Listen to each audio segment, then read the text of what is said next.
Alright everybody, welcome back and welcome to the F-5A-G. This is a Swedish event plane, the reward for this past event, and it's actually the first Swedish event jet that you can get. To put it quite frankly, if you've flown the F-5C before, take an F-5C, give it AIM-9Ls, you have the F-5A-G. There you go, that's the video. If that's all you needed to hear, then feel free to click off now, but I'd appreciate if you stuck around because there are some details, especially when it comes to its air-to-ground capability, that's a little bit different than what you're used to. Before I get to the differences, I want to start off with something familiar, and that is the performance of this plane. Like I said before, this is an F-5A, exact same flight performance as the F-5C, and if you're familiar with the F-5 family of planes, that means that you get a plane which is an excellent little, rat, a dogfighter. This goes for both the F-5A and F-5E airframes, but this is the only F-5A that you find above 10.7. Starting at 11.0, every other F-5 is the F-5E, and compared to the F-5A, there's quite a few differences airframe-wise, but the big thing is that it actually has much improved engines. Taking a look at the thrust between the two planes, and by the way, every chart I'm about to use is made by statshark.net, you can see the F-5E has greater thrust at every speed. It has greater thrust to weight at most relevant speeds as well. The F-5A does have better thrust weight at some of these higher speeds, like we're talking above 800 kilometers an hour. But even then, it's a small difference. We're talking like a 0.02 difference in thrust to weight between the two. At lower speeds, so the gap is actually huge in the opposite direction. I mean, we're looking like below a 0.6 thrust to weight in some cases for the F-5A. Meanwhile, the F-5E never dips below a 0.73 thrust to weight ratio. When you're dogfighting and throwing your plane around, that difference in thrust to weight is a very big deal, especially when you consider that's below 800 kilometers an hour. That is where you're going to be spending most of your time if you're actively dogfighting. The F-5E also has superior low speed turn, and considering most dogfights in War Thunder just come down to holding S, the F-5E is generally going to be superior. Now, if you can hold on to your airspeed and actually do a sustained turn, the F-5A does have better sustained turn overall. Essentially, the F-5E wins below 600 kilometers an hour, the F-5A wins above that. Even though you probably won't be in a sustained dogfight against other F-5Es that often, it's still a good rule of thumb to try and keep your F-5A as fast as possible for as long as possible, just so you stay in that good thrust area of the engine. It's very easy to get sucked into a dogfight, get too slow, and then all of a sudden people that you would normally be able to easily beat are now out-turning you. And you can't get away because you don't have the acceleration at those lower speeds. The only other real downside I can think of flight performance-wise, besides that low-end performance, is going to be the fact that it's a slow plane. This thing barely breaks Mach even on full afterburner. There are many times you're going to find yourself with somebody who just runs away, and there's nothing you can really do about it because you're just not able to catch them. I will say I'd make it a priority to jump planes like the F-111 just to make sure you don't have somebody running away the entire game that you can't catch. One of the very common complaints I hear about the F-5 is the lack of missiles, just because it makes it harder to get kills. And while I do get that, and I'm going to talk about the missiles here in a little bit, the F-5 very much makes up for it with some of the best guns for the battle rating. This has M39s, and the M39 is an exceptional gun. Great velocity and fire rate, plenty of ammo as well. The damage is decent, it's not as good as I would like, and personally I do prefer the Vulcan over the M39, but these guns are going to be what gets you most of your kills. Remember, rat gameplay, rolling around in the dogfight, throwing off bursts at people. Feel free to take shots that may not connect, because like I said, you have tons of ammo. I can't think of a single time that I actually ran out of these over 500 rounds. So going to the missiles, if your previous experience with the F-5 was the F-5C, this is an absolutely gigantic upgrade. A 0.3 BR increase to go from AIM-9Es up to AIM-9Ls. And the AIM-9Ls is in a whole nother world. It has better flare resistance, better range, and of course it's all the way up to 30 Gs.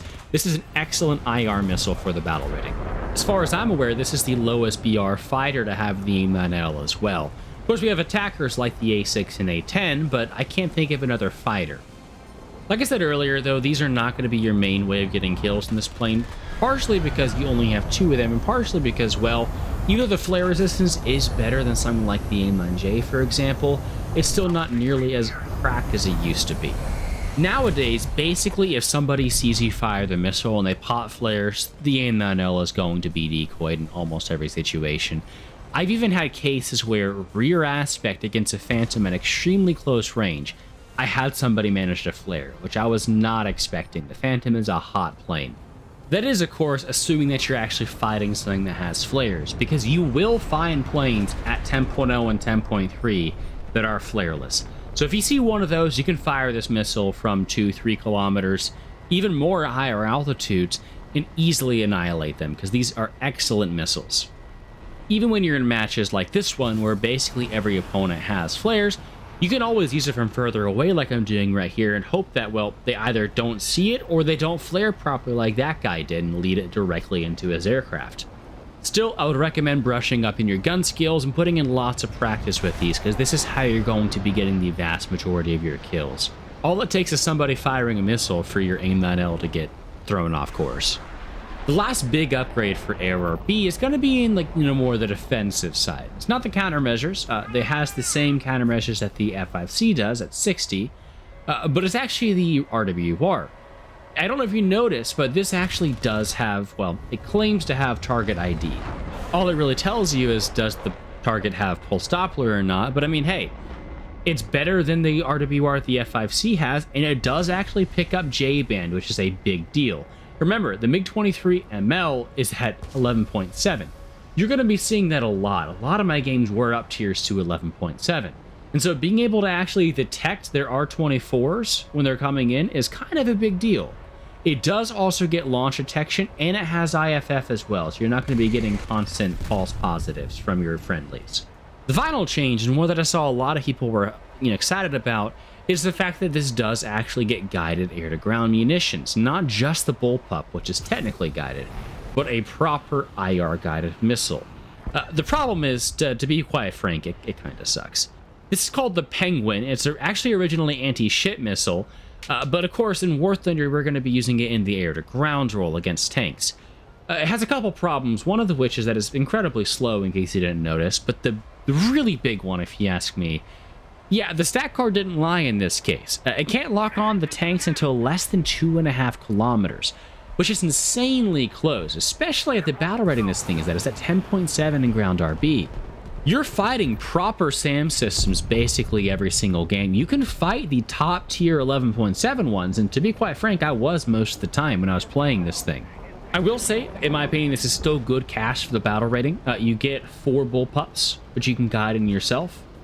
Combine that with the 2 AIM-9Ls for shooting at any planes that you face, and of course the Penguin in the middle, and you got yourself a nice little cast plane. I do really hope they increase the lock range on the Penguin, because right now it feels really, really bad.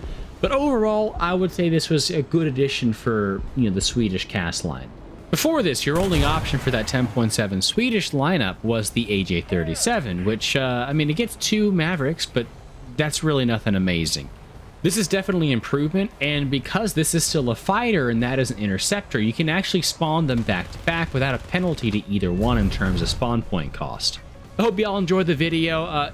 To sum it up, do I think this is a boring event vehicle, and do I think that the Penguin is pretty bad? Yes, but I don't think this is a bad vehicle by any means. It's not nearly their worst event vehicle, and honestly, I had a pretty good time playing it. I think you probably will as well. Last little channel admin thing before I go. I know I've been kind of all over the place in my uploads recently, but hopefully this Sunday I should upload again, and I should be back to my normal, twice a week scheduling at this point. I should have basically everything I need to take care of done now. Have a great day, and I'll catch y'all next time, so peace, y'all.